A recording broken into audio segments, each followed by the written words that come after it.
আসসালামু আলাইকুম গাইস, সবাই কেমন আছেন? আশা করি ভালো। আমিও আলহামদুলিল্লাহ ভালো আছি আল্লাহর অশেষ মেহেরবানিতে। তো গাইস, আজ চলে যাচ্ছি একটি বাইক কিনতে আমার বন্ধুর জন্য। তো সেজন্যে বেরিয়ে পড়লাম।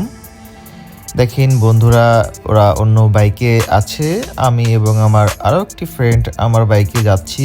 আরও ফ্রেন্ডরা যারা আছে, বড় ভাইরা যারা আছে, তারা অলরেডি তারা পৌঁছে গেছে এত সময়, কারণ তারা আমাদের থেকে আরও ফাস্ট, তারা আগে বেরিয়ে পড়েছে। কি আর করার, আমরা আস্তে আস্তে বাইক রাইড করতেছিলাম আল্লাহর নামে। ঈদের সামনে অনেক জোরে জোরে গাড়ি চলতেছে, আমার একটু ভয় ভয় করছে। তো আমরা অ্যাভারেজ 40-50 এভাবে আমাদের গাড়ির স্পিড ছিল। তো আমরা আল্লাহর নামে বেরোয় পড়লাম। আমরা যাচ্ছি প্রাণের শহর রাজবাড়িতে। তো রাজবাড়ি থেকেই আমাদের সেই কাঙ্ক্ষিত বাইকটি নিব। অতঃপর চলে আসলাম মুরগির ফার্ম। তো আমরা অলরেডি রাজবাড়ির মধ্যে ঢুকে পড়েছি, খুব বেশি কথা বলবো না।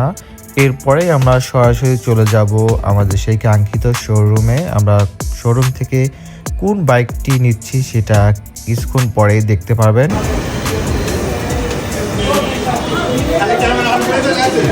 অবশেষে চলে আসলাম। কি অনুভূতি নাকি? আমি ভয় পাইছি অনেক। তোকে আমি সামনে তো কি গাড়ি নিতে চলে আসছেন নাকি? হ্যাঁ, গাড়ি নিয়ে সবার আগে আমরা ফার্স্ট। গাড়ি টান এখন হবে গরুর বারবিকিউ। কি অনুভূতি কি এখন? অনুভূতি নাই।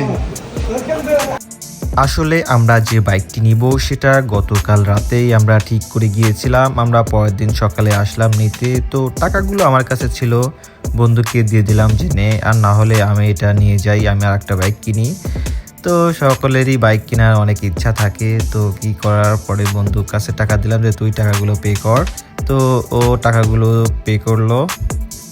তারপর শোরুমের কিছু কাগজপাতিতে সাইন করতে হলো। তো সেই কাজগুলো করছে। আসলে আমরা সেকেন্ড হ্যান্ড শোরুম থেকে একটি বাইক কিনছি। তো ইতিমধ্যে দেখতে পাবেন কোন বাইকটি আমরা কিনেছি। তো এখানে একজন সাক্ষী সাইন লাগে, তো এই সাইনটা দিচ্ছে সাকিব। এই হচ্ছে আমাদের কাঙ্ক্ষিত সেই বাইকটি আমার বন্ধুর জন্য নিলাম। তার জন্য সর্বপ্রথম আমি রাইডটা করব। তো বাইকটা নিয়ে অলরেডি আমি বেরিয়ে পড়েছি। তো এখন বেরিয়ে যাব রোডে। তো আমি ট্রায়াল দেব এবং আমরা একবারে বেরিয়ে চলে যাব বাইকটি নিয়ে।